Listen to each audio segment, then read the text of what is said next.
Chief?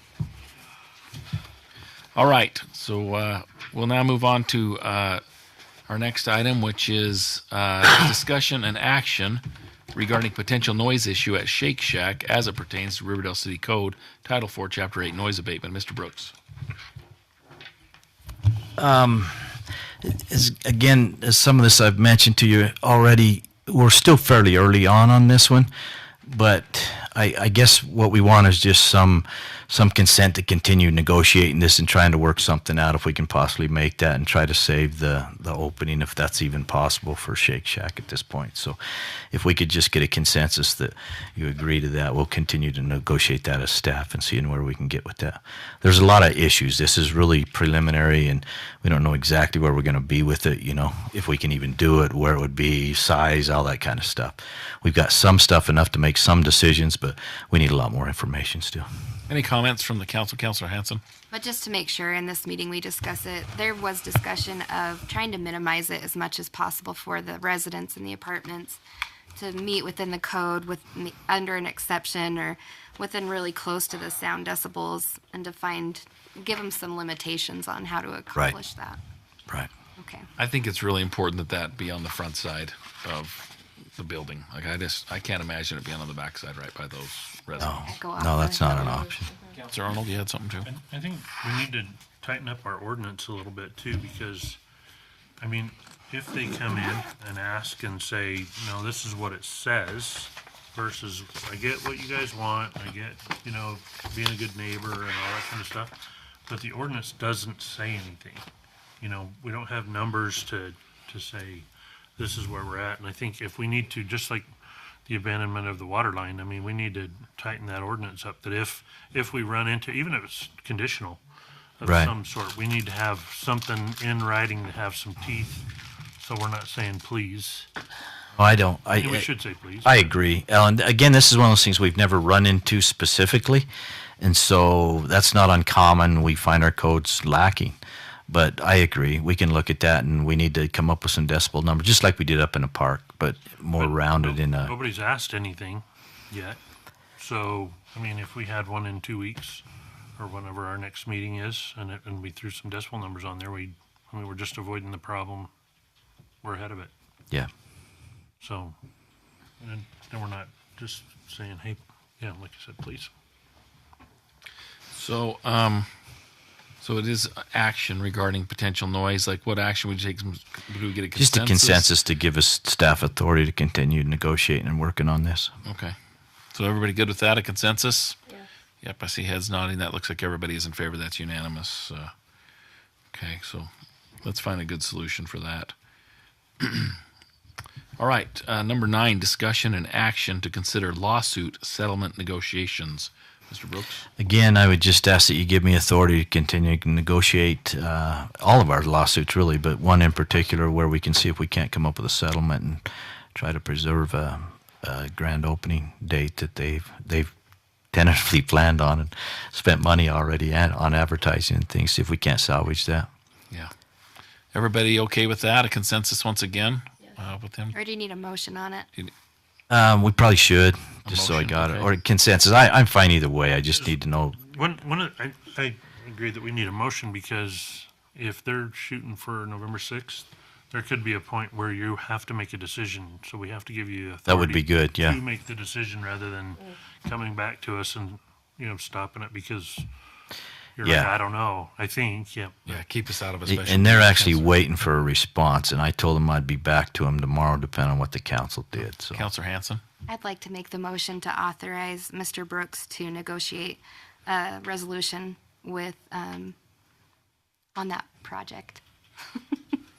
yeah, I would Okay, Yeah. was that But this is specifically with I need to say with that. the project listed over there Shake on Shack. Riverdale Road. Yeah. Specifically with Shake Shake Shack. Shack project? Okay. That's my motion. Second. And, okay, we have a motion and a second. Any discussion on that?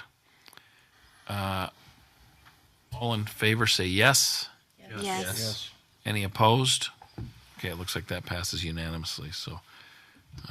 All right. We'll now move on to the comment section of our meeting. Comments from the city council. I know Councilor Hanson has something. I feel bad because there were so many people here before, but I just really loved your fire open house. My nephew ran that little thing like 100 times to beat his own record. But it looked really successful. There were so many people, and it was a really good event. So thanks for doing that. And Councilor Stevens. Yes. Last time we met was at the 5th, September 5th.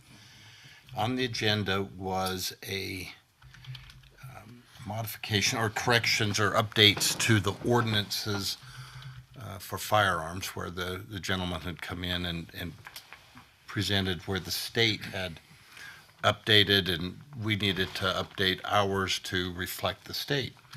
Now, Councilman Arnold put forth, I don't know if it was specific or rhetorical, but where if it's to match the state, to just automatically do it.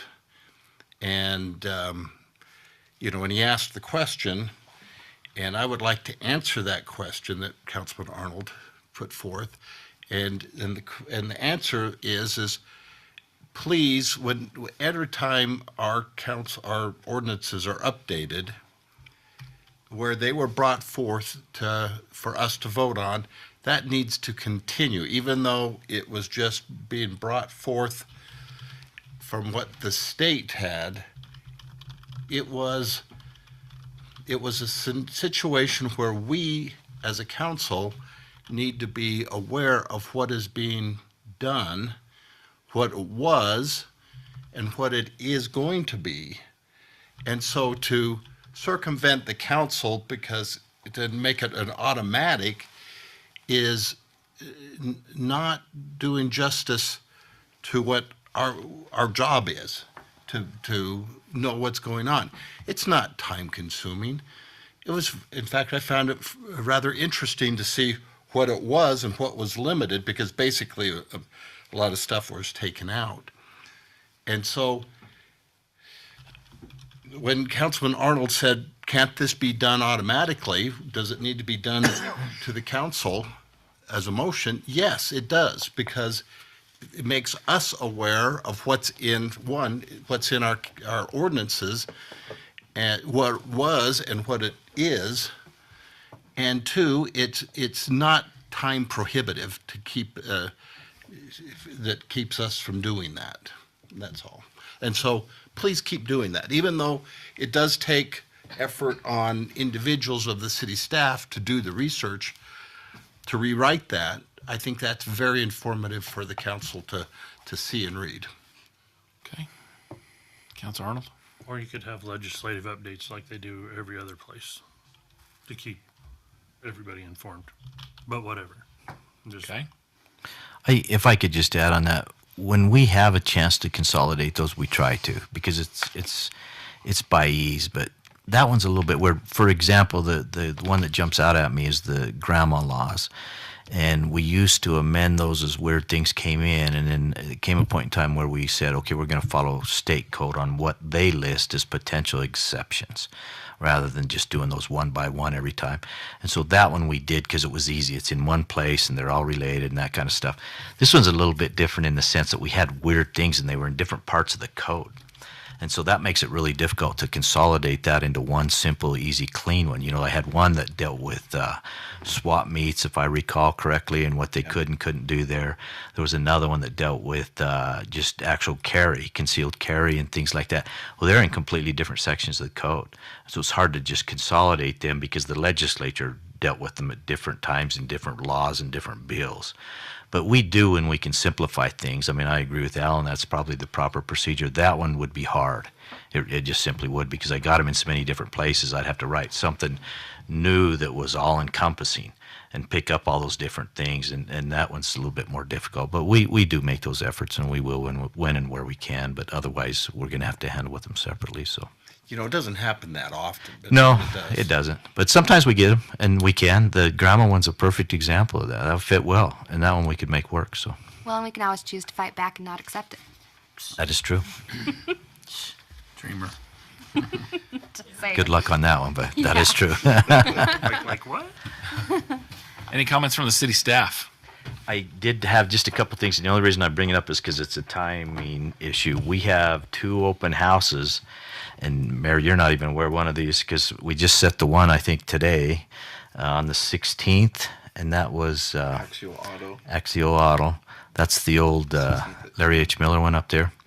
And then there's going to be another one we just found out this afternoon, and it's on the 19th. And I know, Mayor, that's the same week. I did talk to him before the meeting. Oh, too, okay. about that. And that's the Cheapskate. Uptown Cheapskates over in Katrubas's thing. We actually went in there today.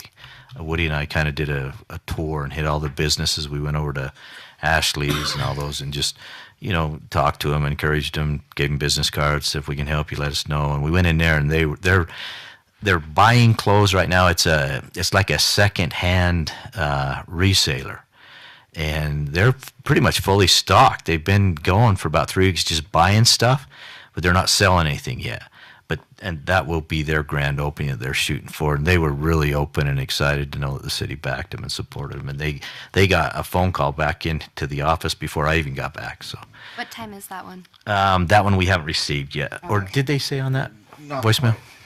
And I'll call her back tomorrow. I just got the email about 4:40 or the voicemail 4:45. I'll call, set it up, and I'll shoot out an email with all the specific once that gets set up. Yeah. Do they picture anything or any, just forecast for the businesses along Freeway Park Drive? Because now that they've shot that thing, now it's going. I mean, you have to drive it a couple times. Yesterday, I had to go to 31st Street. Yeah. I was like, I've heard that a lot. And I'm like, oh, crap. And you're done. I mean, Yeah. if you miss it, you're done. Yeah, So, there's nowhere to go. 31st Street's where you go. So, We haven't heard back from them, but we've expressed concern from day one about that exact same thing. And we said, you're going to kill these people. And Sean's been very vocal, Mike has, myself. Every time we've met with them, we've expressed concerns. But again, there's only so much we can do. They've told us they're reaching out to them, they're helping them, they're doing what they can, but it's going to affect them, I think. I agree with you. Full blown destination real. I mean, you have Right. to be going to that store to do Right. whatever. And the car dealership for those guys to do their grand opening and say, here we go.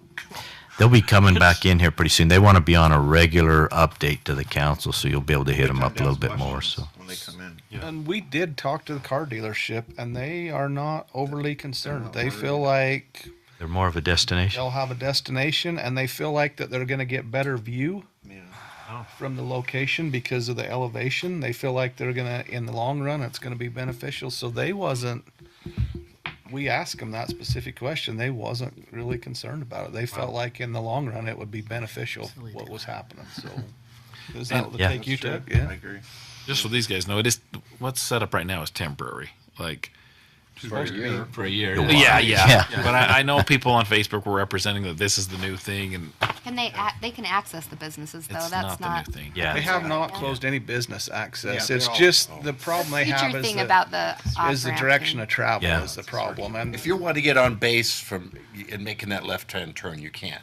You still can go and take like a the right-hand piano turn. store or something like that. If you're not paying attention, you don't. Like my wife went to the base today because she was like, "Oh crap, I'm in the wrong lane," and she had to go, and it was 4:30, so everybody's getting off. She was screwed. It was.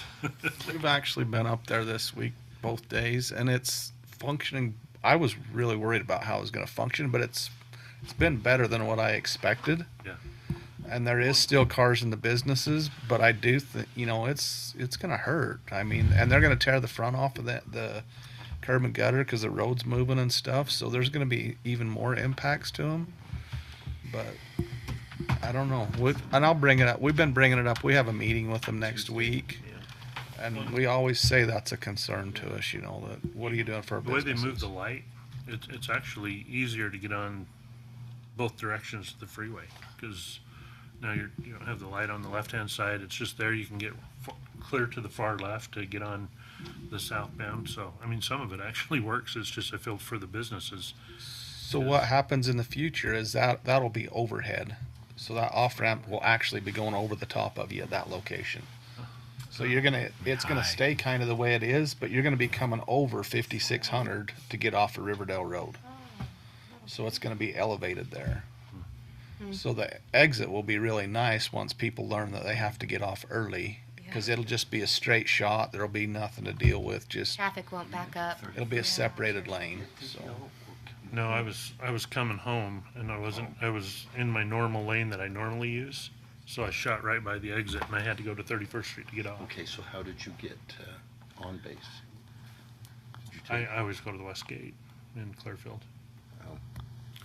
take the freeway From right We there. need to make sure that there's a good sign, that UDOT puts in a nice sign on that exit that this is Riverdale Road too. We've had problems with that in the past. talked about that with them. If you notice, we've even brought it up to the point where they've even put signs along there now during the temporary, Oh, good. showing the freeway park detour. Okay. That kind of tells people this is the detour to get to freeway park. Yeah. There's several of them along the deal, and then also onto Riverdale Road. So I think they've kind of did what we've asked them to do there, trying to show people how to get to freeway park, because that's what we're telling them. Like, Google's not going to get them there anymore, so get them there. Yeah. And they did. I drove it this morning, and they had several temporaries stating detour, specifically mentioning freeway park and the detour to freeway park. So I think they're trying. If you pay attention, it's not that bad. But when you're used to, your automatic whatevers, you're going to Yeah. 31st Street. Okay. So we get the big signs with all the businesses on there showing, you're going along, you're looking for somewhere you can. Like for the exit, For the exit. So I go Maybe Ritter. one of those. that'd have to be a big one for Riverdale Road, huh? It would be You a have big to have one. like It'd be nice. 10 of them. That just draws people in when you say, okay, I get gas. Okay. And we can petition them for that at the meeting too, like when we're going forward. Like, Big billboard. On the freeway side. Yeah, these are the businesses. What? Don't you think those businesses pay for their All right. Anything else, Mr. Brooks? Okay. I had just a couple things. Chief Shawley, I wanted to tell you thanks for the open house also.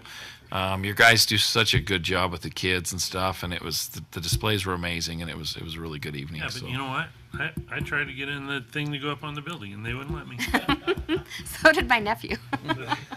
That's weird. They let me, but I'm just kidding. I'm just kidding. My son Jackson wanted to get in there too. They Too just, much work to strap you in. I'm like, oh, that grease fire was impressive, and that's a thing that cool. happens anyway. So thanks to them, and then Chief Warren, thanks to your guys. I was out of town over Labor Day, and it's my job to lock up the house at night, apparently. And so I got that phone call. I was in a trailer with my brothers up in the mountains, and one of your officers got a hold of me, said my garage was open in the middle of the night. So anyway, it was, and I was probably delirious. I need to look up and see who it was, but I probably made him think I wasn't happy that he called me.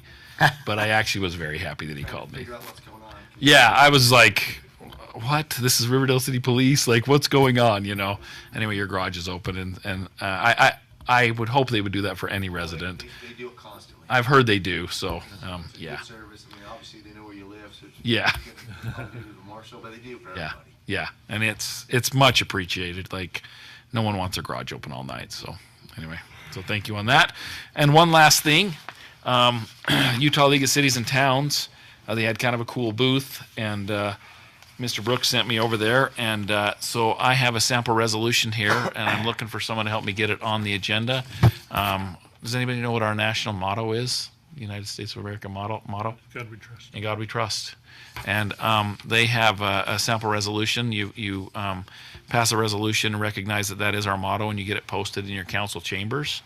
And I would like to pursue that. Good You- idea. you- and it's really cool. Believe it or not, this movement's. Doesn't matter. Well, I just need someone to help me get it on the agenda. Anyway, this started in California, believe it or not, Bakersfield, California. And if you happen to get sued, they will pay your legal fees.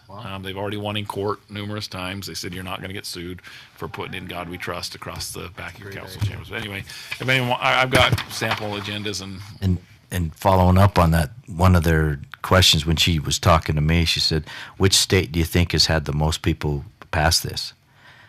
Anybody got a guess on that one? Going with California. California. yeah.